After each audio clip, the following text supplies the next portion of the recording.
What is up, everyone? Ryan here, or MandRproductions, and today we have pictures of 3 new LEGO Star Wars 2025 sets. And there are still much more to come for 2025 for January 1st sets, so make sure you guys subscribe so you don't miss it. Hit the like button if you enjoy, and we'll get started on the least exciting and probably the worst set here, the 75410 Mandalorian and Grogu's N1 Starfighter. It's got 92 pieces. It's going to cost $30. You've got your 3 figures with the standard Mandalorian figure with the Darksaber that we've seen a couple of times exactly as is before, and we also have Grogu, which, like, you know, this is probably the 12th Grogu and many more to come in the future just like him. And then finally, like, surprise inclusion, probably the most exciting thing for like long-term fans. Little kids will care about Mando and Grogu, but if you're a minifigure astromech droid collector, R5D4 is definitely a nice surprise.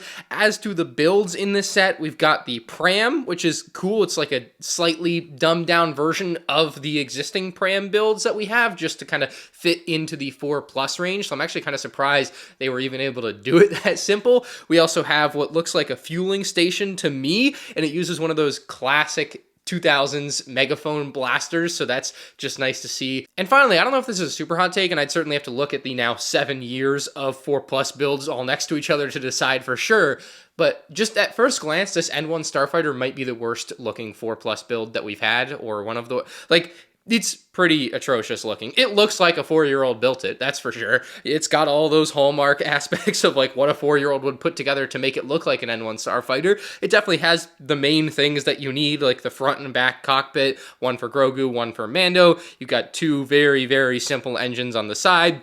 My favorite aspect of it, and this is probably part of the reason that it does feel like a 4-year-old built it, is it's how I would have built things when I was young. You just throw on those really big cannons that came in a lot of sets before, and like, those just, yeah, that just speaks to me. It's also very blocky at the back. All of this is to be expected, of course. It's not necessarily a complaint one way or the other. It's just like, that's the way it is. It's a 4+ N1 Starfighter. So, yeah, of course, I'll be buying and reviewing it, but yeah, this one, maybe one for the figures, but again, these are like a lot of repeat figs that you probably already have. The next set might be a bit more exciting with set 75405, making its first ever appearance in LEGO Star Wars, the Home 1 Star Cruiser. This is part of the MIDI scale, or what they call the Starship collection of sets, and I think it's a fantastic subline, and seeing it continue here is great, especially with something that just doesn't translate to maybe a $500-600 set. Like, buying this for $70, 559 pieces, makes a lot of sense to me. It comes with a very tiny micro-scale Nebulon B frigate off to the side, which I think is fun. They haven't changed up the base and plaque design at all, which is also a very good thing. I like seeing that continuity from year over year for a subline like this,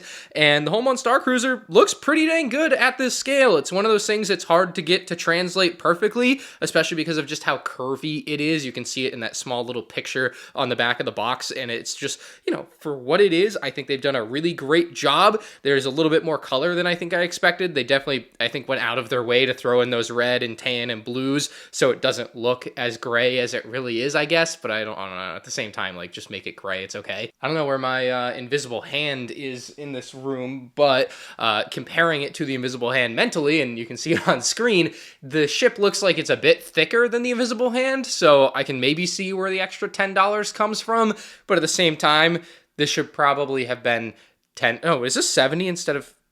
Oh, yeah, this is $20 more than Invisible Hand. This one might be overpriced. Pause, because I did not see this when I was recording, and it definitely adds a little bit of value. Maybe it's not as overpriced as I thought. There is a basically full-fledged interior to this Home 1 Mon Calamari cruiser. At the front, you've got Admiral Akbar. In the middle, it looks like, to me, an A-Wing, and at the back, I see Hera and maybe R2. Very cool. Usually, you just get like 1 or 2 little Easter eggs on the inside of these MIDI scale sets, but this one basically has a full-fledged MIDI scale interior, so that's really neat. Just nice added value. I would still probably say it's overpriced though. Speaking of overpriced, our third and final set for this video, but not for January 1st of 2025, is the 75401 Ahsoka's Jedi Interceptor. It's got 290 pieces and costs $45. So pretty insane. Honestly, just, we hadn't seen it. We've known the piece count. We've known the price for a while. We knew it was going to be Ahsoka's Jedi Interceptor, and Obi-Wan's obviously. And we just kind of knew it would be overpriced, but there was like this sliver of hope that maybe there was some reason, some rationale for it being way too much money. But yet there it is. It's just a standard Jedi Interceptor like we all thought. The one caveat being that there is a new cockpit windscreen piece.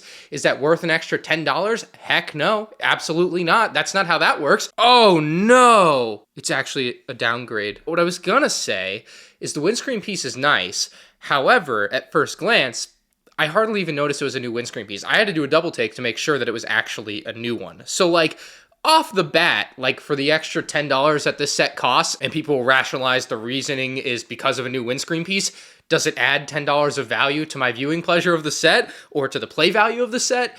In no way, shape, or form does it do that. Nope, not a chance. And the reason for my reaction a second ago is this windscreen piece actually makes this build a downgrade compared to every other Lego Star Wars Jedi Interceptor, because every other one, the windscreen piece is built separately from the front piece. And I was actually just like researching it to be absolutely sure that they are supposed to be separate. And so for 20 years, we have had a completely accurate function of the Jedi Interceptor cockpit, windscreen, and the way that they interact with one another.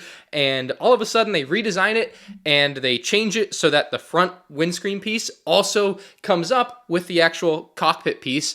And it's not supposed to do that. Like, at least in Revenge of the Sith, at the clip I looked at, they're two separate pieces for sure. So that is very unfortunately something about it that is just objectively worse. I think everything else on this starfighter though looks really great to me at first glance here. We've got a lot of really nice detail on it. We've also got this very small piece on the side of the cockpit. I'm pretty sure it's a new piece, but it's that slight panel piece with the sticker on it. It looks really good and adds a nice bit of contouring onto the body of the ship there that just was never there, or maybe technically this was what it was supposed to be, this little bump piece. But either way, even if that was what that was supposed to represent, this is like far and away better in that aspect. The back of the box, unfortunately, doesn't give us much of an insight as to how the interior or like the control panels will look for this set. You can get a slight peek at one. It looks like the sticker that we've seen before, but like I'm not 100% sure there. It's just a sliver of that we can see. Of course, we'll have some spring-loaded shooters. You can fit Ahsoka's lightsaber underneath. And speaking of Ahsoka, that is the first figure that we will discuss here. They've given her the mid-legs for her Clone Wars appearance, which is a great change. I think she definitely would have benefited from some arm printing for a $45 overpriced set. Absolutely should have been here. Absolutely no excuse there. There's a new Leku piece, though, which is a nice bit of detail. Like, if they had used the old one, it frankly would have looked absolutely ridiculous. So I'm glad they went and made a bit of a smaller one for her Clone Wars appearance again. And then as far as the Anakin goes, looks like a pretty standard Clone Wars Anakin to me. I'm not going to take the time today to compare it to the source material and all that. I'll do that in the review, but looks fine. And then Ahsoka's astromech droid, which we had the headpiece leaked of because they actually put it in someone's Fortnite Battle Bus set. The astromech droid looks really nice. It's a nice upgraded version of what we haven't seen in a long time. So I think the three figures in here for most people are going to be very nice, and that's typically the case, but I think the detail on Ahsoka is still lacking. It should have just had arm printing, quite simply. $45 is horrendous, though. Pulling out the inflation calculator, our last Jedi Interceptor was in 2020. It was Anakin's. It was $30. That, in today's money, is, let's call it $37.